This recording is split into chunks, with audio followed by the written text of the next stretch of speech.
Welcome back to Easy English Podcast. I'm Adam, and today we are going to talk about something that affects every one of us.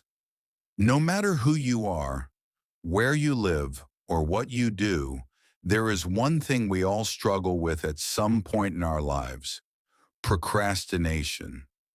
That feeling of knowing what you need to do, but choosing to do something else instead. You tell yourself you'll do it later.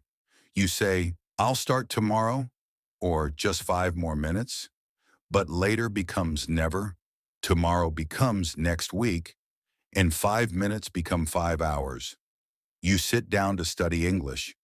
You open your book or your podcast app, but then you check your phone. You scroll through social media. You watch a video. You reply to a message, and suddenly an hour has passed. You feel guilty. You feel stressed. You tell yourself you wasted time again. But tomorrow it happens again. Why does this happen? Why do we procrastinate even when we know it hurts us? Why is it so hard to take action even when the task is not very difficult? These are the questions we'll explore today. And more importantly, we will learn how to stop procrastinating, not with pressure, not with stress, but with understanding, compassion, and small, smart steps. Let's begin by being honest. We all procrastinate. Some people do it often. Some people do it only sometimes. But no one is perfect. And that's okay. We are not machines. We are human beings. We have thoughts, emotions, habits, and fears. Procrastination is not just laziness. It is often a way to protect ourselves from discomfort. It is our mind's way of saying, this is too hard, or I don't want to feel stressed, or what if I fail? When we understand this, we can begin to change. Think about the last time you procrastinated. What were you supposed to do? Maybe it was learning English, doing your homework, replying to an important email, or starting a project. Now ask yourself, why didn't you do it? Was it because you were tired? Or because the task felt too big? Or maybe you were afraid you wouldn't do it perfectly. These are all real reasons. They are not excuses. They are signals, messages from your mind and body. Let's look at a simple example. Imagine you want to improve your English speaking. You say, I'll practice every day. But every time you sit down to practice, you feel nervous. You think, what if I make mistakes? Or, I don't know what to say. So you delay. You tell yourself, I'm not ready yet. Or, I'll wait until I feel more confident. But here's the truth. Confidence comes after action, not before. You don't become confident and then speak. You speak, and over time, you become confident. This is the paradox of procrastination. We wait until we feel ready, but that feeling rarely comes. We think we need motivation, but motivation often comes after we start. It's like a bicycle. When the bike is still, it's hard to move. But once it's rolling, it gets easier. Action creates momentum. Small steps lead to bigger ones. So how can we stop procrastinating and start doing? How can we make it easier to begin? The answer is not to be harder on yourself. It's not about forcing yourself or feeling guilty. It's about changing your environment, your habits, and your thinking. It's about understanding your brain and working with it, not against it. Start with awareness. Notice when you procrastinate. Don't judge yourself. Just observe. Ask yourself, what am I avoiding? Why am I avoiding it? What do I feel right now? Maybe you're afraid. Maybe you're overwhelmed. Maybe you're bored. All these feelings are valid, but they are not permanent. You can change them. Next, make the task smaller. Break it down. Don't tell yourself, I need to study English for 2 hours. Tell yourself, I'll listen to this podcast for 5 minutes. Just 5 minutes. That's it. Often, once you start, you'll want to continue. But even if you stop after 5 minutes, that's okay. You took a step. You moved forward. Use the 2-minute rule. If something takes less than 2 minutes, do it now. Reply to that message. Open your notebook. Press play on that English video. These small actions reduce the mental weight of the task. They make it easier to continue. Change your environment. If your phone distracts you, put it away. If your room is noisy, find a quiet corner. If your desk is messy, clean it. These small changes can make a big difference. Your environment influences your focus more than you think. Another powerful tool is the implementation intention. This is just a fancy way to say, plan when, where, and how you will do something. Don't say, I'll study English today. Say, I will study English at 6 p.m. at my desk for 15 minutes. Be specific. When your plan is clear, your brain is more likely to follow it. And most importantly, be kind to yourself. Procrastination is not a sign of failure. It's a sign that you are human, you are learning, you are growing. Change takes time. Habits take time. Progress takes time. Don't expect perfection. Expect effort. Expect learning. Expect small wins. Celebrate them. Let me tell you a story.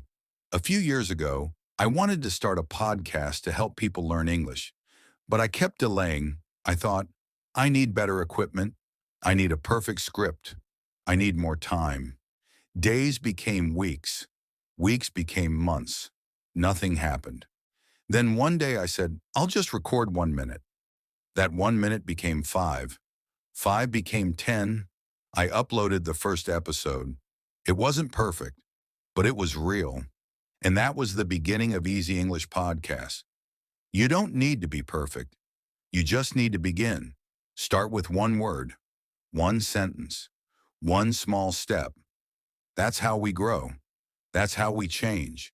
Not in one big jump, but in many small steps. Remember, procrastination is not your enemy. It is a message. Listen to it. Understand it. Then take action, even if it's small. You have the power to change. You have the strength to begin. And every time you do, you are becoming the person you want to be. Take a breath. Close your eyes for a moment. Think about one thing you've been putting off.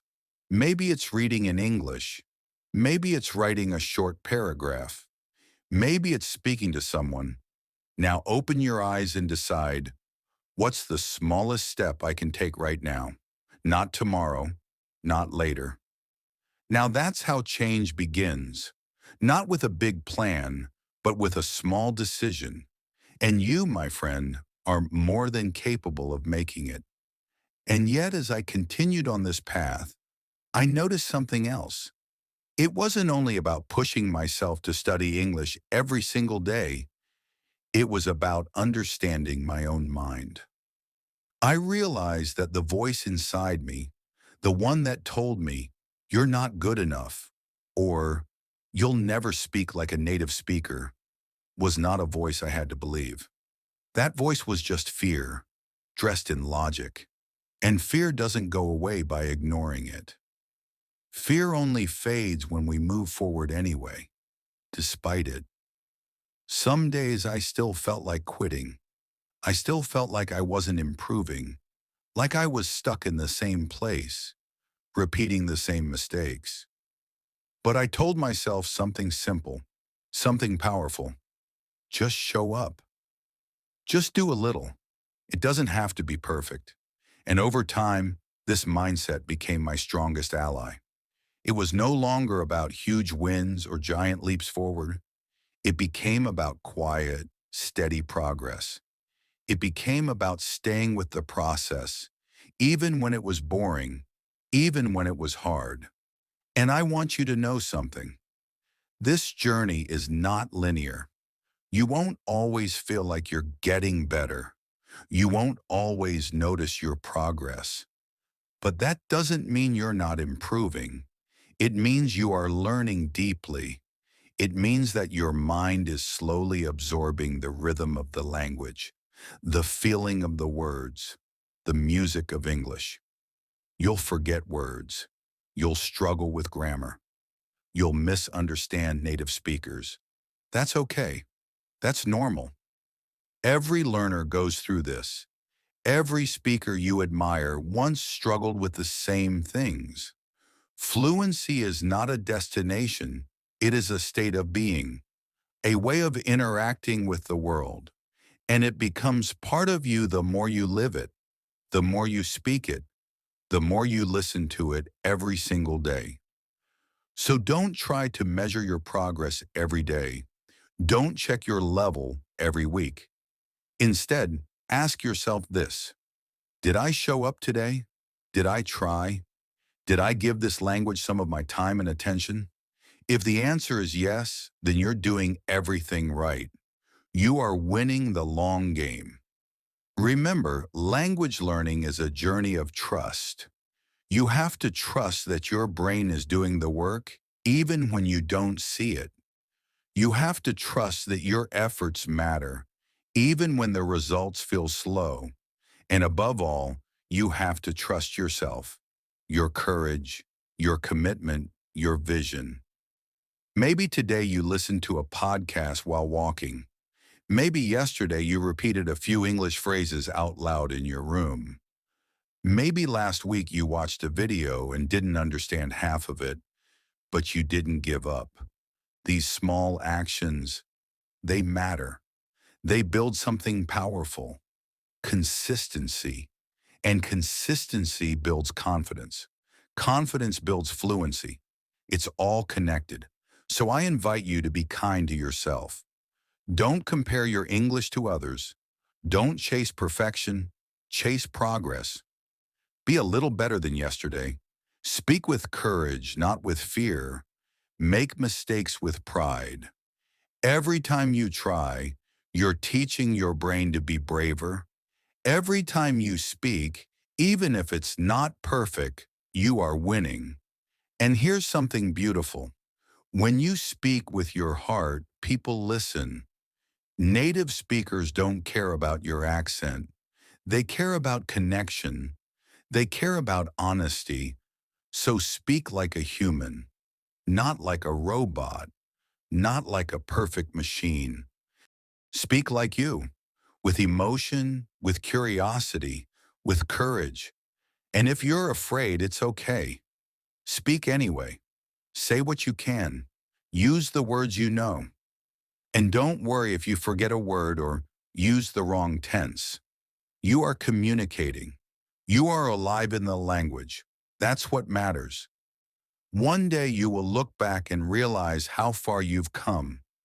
You will remember the days when you struggled to say even one sentence, and you'll smile because now you can speak, understand, and even think in English. That moment will come, but you must keep going, even on the slow days, even on the hard days, even when it feels like nothing is working. Because learning doesn't always feel exciting. Sometimes it feels like repetition, like silence, like doubt. But in those moments, the real growth is happening. In those moments, your persistence becomes your power. So today, take one small action: listen, repeat, read, speak, anything. Just one step. That's how you build a habit. That's how you create momentum. And once momentum is on your side, nothing can stop you. The truth is, English doesn't belong to a special group of people. It's not for the smartest or the most talented. It's for those who stay, those who show up, those who don't give up. You don't need to be perfect. You need to be present. You don't need to be fast. You need to be steady. So let this be your reminder. You are already on the path. You are already doing the work. Keep going. Keep believing. And one day, not far from now, you'll realize that English is no longer something outside of you. It's something inside of you, a part of who you are. And that will be the real victory, not just the words you know, but the person you became through learning them.